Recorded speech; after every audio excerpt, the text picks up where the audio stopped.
A paz do Senhor, amada Igreja do Pai, estamos aqui para mais uma lavagem da palavra, amém? Essa palavra que é o próprio Espírito agindo nas nossas vidas. Jesus disse: as minhas palavras são Espírito e vida, amém? Não são simplesmente palavras. E hoje eu quero aqui estudar com vocês, amém?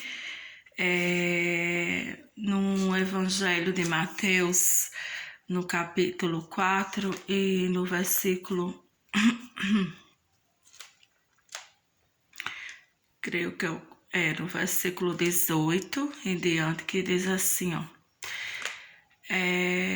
Caminhando junto ao mar da Galileia, viu dois irmãos, Simão, chamado Pedro, e André, que lançavam as redes ao mar, porque eram pescadores.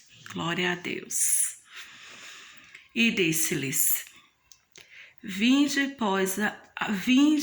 após mim, e vos farei pescadores de homens. Então eles deixaram imediatamente as redes e o seguiram. Glória ao Senhor. Aqui está falando do chamado de Pedro, de André e, de uma certa forma, de todos nós. O Senhor falou assim: olha, vocês vão ser pescadores de homens. E o Senhor tocava no meu coração, né, e lembrava de um testemunho da minha vida, há muito tempo atrás, antes até de eu pensar em estar hoje, né, nesse ministério, antes de eu assim, ter toda aquela, como é que eu posso dizer, aquele entendimento do que o Senhor queria que eu fizesse, do que o Senhor tinha para mim. Porque quando nós começamos a dar os primeiros passos com o Senhor, né, nós ainda não sabemos qual a nossa vocação, qual o nosso chamado. Isso vai acontecendo aos poucos, o Senhor vai nos revelando, né, a partir do momento que o Senhor vai nos lapidando, que nós vamos passando pelo treinamento dele. Ele vai, como é que eu posso dizer, trazendo a luz, ele vai colocando dentro de nós tanto o querer como o efetuar. Como diz o apóstolo Paulo, né? Que ele é quem coloca em nós o querer e o efetuar. E eu sempre prego, até para você que está no início, né, da sua caminhada e você ainda não sabe qual o seu chamado, né? Preste atenção naquilo que arde no seu coração. Porque no início da minha carreira, nossa, era muita coisa, gente, que era para eu fazer, sabe? Uns diziam para eu fazer isso, para eu ser aquilo, porque você dá certo para ser obreira, porque você dá certo para ser tia da escolinha, e assim, e as pessoas não fazem isso por mal, mas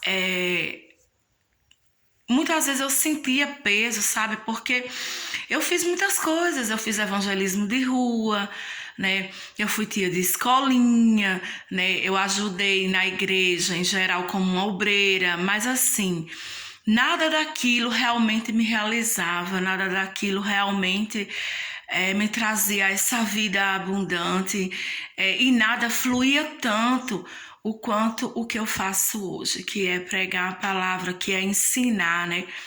Então, houve um momento da minha vida que eu estava muito confusa e estava assim, me sentindo muito condenada, porque as pessoas às vezes cobravam de mim aquilo que realmente não estava dentro. E eu me lembro que eu escutei a voz de Deus e isso para mim foi muito importante. Eu posso dizer que foi como se fosse um escape para a minha vida, e eu escutei claramente o Senhor dizer assim: o seu chamado, ele não está fora, ele está dentro de você. E aquilo ali, aquela palavra que o Espírito Santo me deu, que aquela direção naquele momento foi muito importante para a minha vida, porque, nossa, eu senti como se saísse um peso de mim, né, e veio um alívio muito grande, porque eu entendi que Deus, né, ele estava trabalhando em mim, que ele era comigo, que ele estava em mim, que eu era o templo do Senhor e que eu não precisava temer e nem precisava me sentir condenada, né, porque o Senhor, ele já tinha todo um propósito para a minha vida, ele já tinha todo um chamado para a minha vida. Então, eu me lembro que há muito tempo atrás, muito antes de eu pregar, muito antes de eu estar nesse ministério, como eu falei, eu tive um sonho, né? E eu não entendi esse sonho, mas eu me acordei muito impactada. Eu tava como se eu estivesse num barco, e o barco era um barquinho pequenininho, tipo barco de pescador mesmo. E era como se eu estivesse numa praia, né? E o barco tava assim meio que no meio da praia. Só que tinha o barco e no lugar das águas, gente, era peixe. Eram muitos peixes. Eu me lembro que eu caminhava por cima dos peixes e dizia, nossa, quanto peixe! E eu ficava maravilhada com aquilo, né? E no sonho eu lembrava de Pedro, lembrava dessa passagem, mas eu não entendia por que eu estava tendo aquele sonho naquele momento. E assim, eu pensei quando eu acordei, eu disse, será que isso é relacionado a muitas bênçãos que o Senhor vai me dar? Ou serão as almas que sei lá, que o Senhor tem para que possam ser ministradas, que não seja que a ministração que Ele vai me dar vai chegar na vida dessas pessoas. E na época eu não entendi muito bem, né? Mas hoje eu já posso ter mais uma compreensão sobre aquele sonho, né? E no início do meu ministério, meus irmãos, eu cometi alguns erros, né? Como é que eu posso dizer? Eu passei aquilo que me ensinaram, porque como Jesus mesmo falou, o servo, né, o aluno é maior que seu mestre, mas todo aluno bem formado será como seu mestre. E eu fui ensinada, né, que a gente tinha que corrigir as pessoas, né, que a gente tinha que, como é que eu posso dizer? Eu era praticamente uma policial espiritual, né? Eu estava sempre vendo se as pessoas estavam pecando ou não. Eu era uma pessoa assim que perseguia muito, sabe? Que marcava muito em cima. Eu fazia aquilo pelo bem, né? Eu achava que estava fazendo aquilo para o bem, mas na verdade, né? Eu estava batendo nas ovelhas, né? Eu achava que estava ajudando. Eu tinha uma pregação muito, como é que eu posso dizer, de condenação, né? Eu dizia que as pessoas, se vocês não arrependerem, vão para o inferno.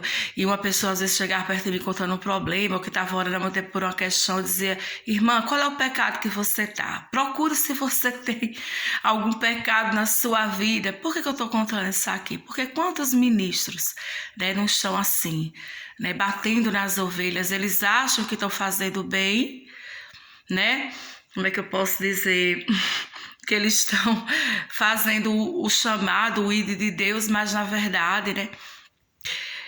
O Senhor me ensinou, Ele lidou comigo nessa área. Por quê? Porque antes de me levantar, antes de me dar esse ministério, né, antes de me fazer uma professora da palavra, o Senhor primeiro, Ele me corrigiu, amém? Ele tirou toda a soberba, Ele tirou todo o orgulho, Ele me revelou a graça dEle, né? Ele tirou aquela pregação legalista na minha vida e me ensinou o que é a graça, né, dele. E Ele permitiu que eu caísse algumas vezes, que eu passasse, né, por algumas situações na minha vida de quedas, e para que eu viesse a depender da misericórdia dele, do perdão dele, né? E foi aí que ele me ensinou como é que é feito, né? Que ele corrige sim. A palavra de Deus diz que na nova aliança o Senhor corrige aqueles que ele ama, mas não é eu que corrijo, não é você que corrige, é o Senhor que corrige, né? E muitas vezes é preciso a gente cair, a gente pecar depois de salvo, para a gente entender que nós somos falhos, né? Que há uma fase de crescimento na nossa vida, que há um treinamento de Deus, né? E muitas vezes as pessoas pregam por aí, se ajeite sua vida e venha para Jesus. E não é bem assim, né? Irmãos, eu tenho praticamente acho que uns 18 anos que eu busco ao Senhor, 12 na igreja evangélica, né? E bem antes eu frequentava a carismática, mas já buscava o Senhor, já lia a palavra, já queria aprender, já queria servir. E posso lhe dizer que ainda hoje ainda tem coisas que o Senhor corrige-me, ainda tem coisas que o Senhor está lidando comigo, que o Senhor está me ensinando. Então, como é que eu e você podemos querer que um novo convertido, né? Podemos querer que as demais pessoas já sejam pessoas com a vida totalmente organizada, né? Que elas já não cometam mais nenhum erro, que elas, né, já sejam, como é que eu posso dizer, como é que eu posso dizer? Ela tem uma estrutura, né, que nem às vezes nós temos ainda, né? E o Senhor colocava muito isso no meu coração. Os fariseus, eles eram assim, né? E o Senhor Jesus, ele chegou para eles e disse assim: olha, como é que vocês pegam fardos pesados, colocam nos ombros dos outros, do qual nem vocês mesmos estão dispostos a carregar ou não conseguem carregar? Né? E o Senhor, ele tocava muito, ele chamou aqui Pedro, ele chamou André, né? Mas houve momentos que o Senhor ia pregar em certos lugares e o povo rejeitava, e teve uma parte que João disse assim: Senhor, vamos pedir para que Deus envie um raio, e Jesus disse: peraí, de que espírito vocês são? De que espírito vocês são? Então, tem um espírito hoje na igreja, né, onde a gente difamando as pessoas, né, com pretexto de corrigir pecado, né, de dizer, porque ela está em pecado tem que denunciar. Tem canais, irmãos, na internet, tem canais fazendo isso, expondo as pessoas, né? E eu fico pensando, meu Deus, essas pessoas elas vão prestar conta com o Senhor, porque Deus não deu a nenhum de nós autoridade para fazer isso, né? O apóstolo Paulo, ele deixou todo um ensino, a Bíblia dirige, né? Como lidar com líderes que estão em pecados, como lidar com pessoas, né? Tenta corrigir, né? Vai com outro irmão, se ele não se arrepender, considera ele, mas o Senhor não deu a nenhum de nós a autoridade de sair por aí difamando as pessoas, o pecado das pessoas, até porque todos nós pecamos. A única coisa que muda é a diferença de um pecado para o outro, mas pecado é pecado. Amém?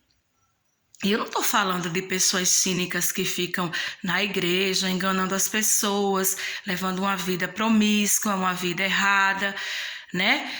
E isso aí, Deus nem considera, irmãos, né? As pessoas, muitas vezes eu estou falando de pregação, de ensino, né? De pescadores, de ministros que foram chamados para pescar almas, né?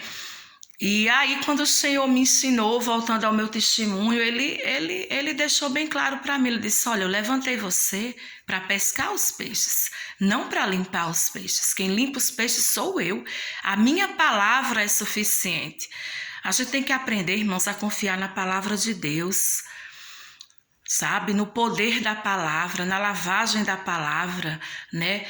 Porque eu vou dizer uma coisa a vocês, eu ouvia muita pregação, né? Eu passei por sermões assim que faziam medo do meu cabelo ficar arrepiado, mas nada disso fez eu mudar. Ameaças, nada disso.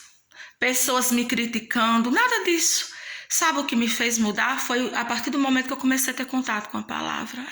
Impossível você tocar na palavra de Deus e não ter feito, irmãos. A palavra de Deus é espírito e vida. Ela tem poder. Ela é o próprio Jesus. Ele disse: a palavra é a verdade. Santifica-os na verdade, Pai. A palavra é a verdade. Então a palavra, tocou na palavra, tem mudança, tem conversão. Amém? Tem arrependimento. A palavra, ela tem... Como é que eu posso dizer? Ela é adaptada para cada necessidade nossa, se for de arrependimento, se for de suprimento de necessidade, se for para a área da saúde. Amém? Se for para a área de filhos, né, de finanças, a palavra de Deus, ela é completa, meus irmãos. Deus não faz nada para deixar a desejar. Então, assim, o Senhor trazia essa palavra ao meu coração e deixava um alerta, né? Esse povo que está aí batendo nas ovelhas de Deus e se dizem pastores, o Senhor fala aqui deles. Cuidado com esses lobos vestidos de ovelha, que na verdade, né, eles querem devorar vocês. Né? Eles fazem discursos lindos de santidade, mas que nem eles mesmos praticam. Eu me lembro de um testemunho de uma irmã que contou que tinha uma igreja, um pastor que ele proibia todo mundo de ver televisão e as pessoas eram aterrorizadas e fazia aquele bicho. E um dia as irmãs decidiram fazer um evangelismo e passar na casa dele para visitá-lo à tarde. E chamaram na porta, ele nem escutou. A irmã viu a porta entreaberta, empurrou um pouco, ele estava lá de olho na televisão, tão concentrado que nem escutou as irmãs chamar. Quer dizer, ele dizia para as ovelhas não verem televisão, mas ele, nossa, via tanta televisão que saía até desse mundo. Era até arrebatado. Meus irmãos, isso Jesus chamava de hipocrisia.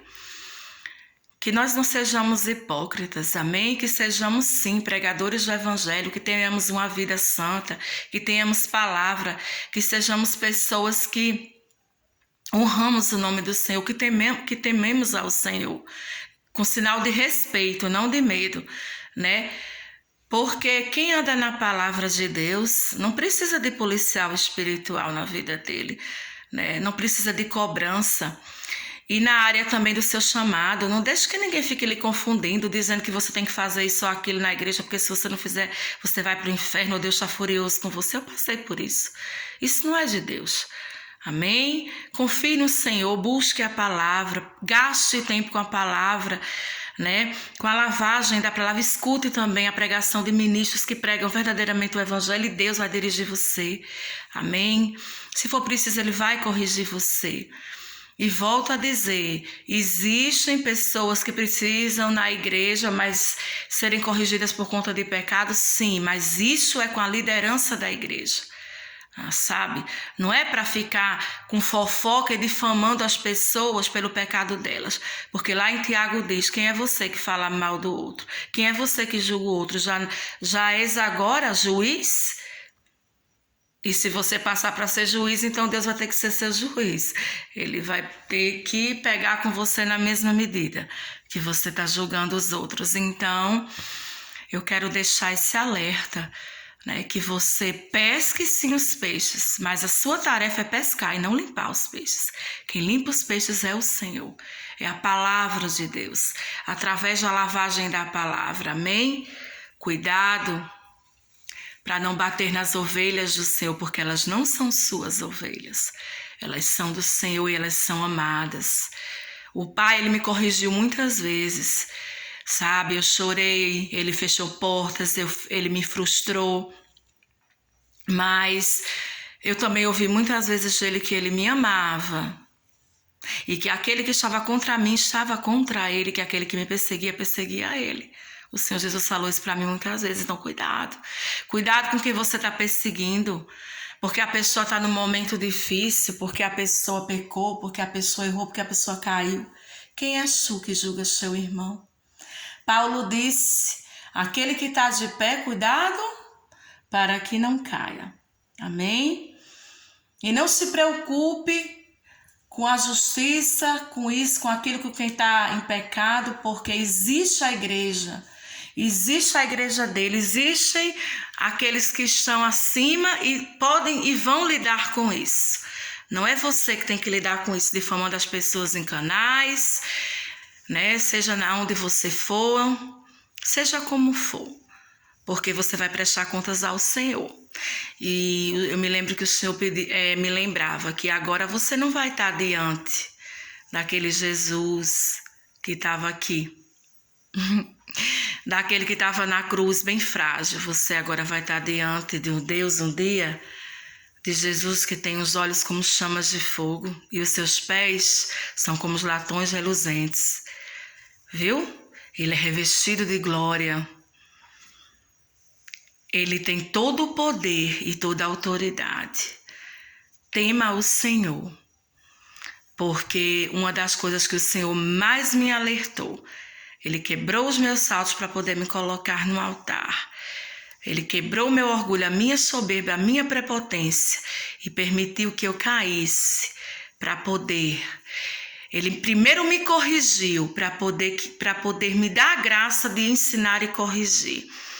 Primeiro, como Paulo diz, corrigir até com mansidão, olhando para você mesmo, para ter cuidado para que também não caia, né? Ele primeiro fez tirar a trave do meu olho para poder tirar o argueiro dos olhos dos meus irmãos. E com muito cuidado e humildade, que é para não cair.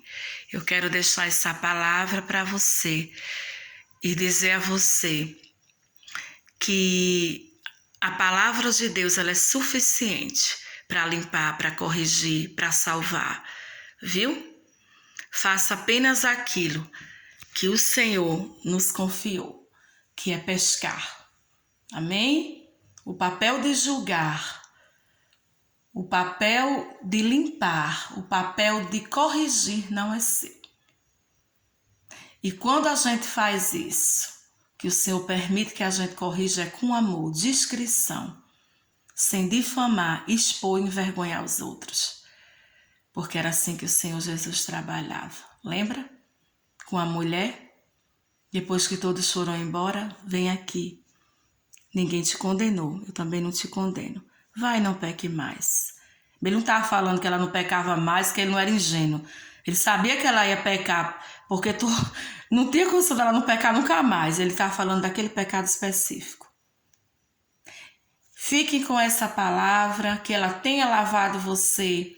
E não fique triste, não, se essa palavra tocou você em algum lugar. Porque quando o Senhor me corrigiu, Ele disse, a tristeza, a correção no momento parece ser de tristeza, mas depois ela traz, frutos pacíficos de justiça. É de bom proveito. A paz de nosso Senhor Jesus Cristo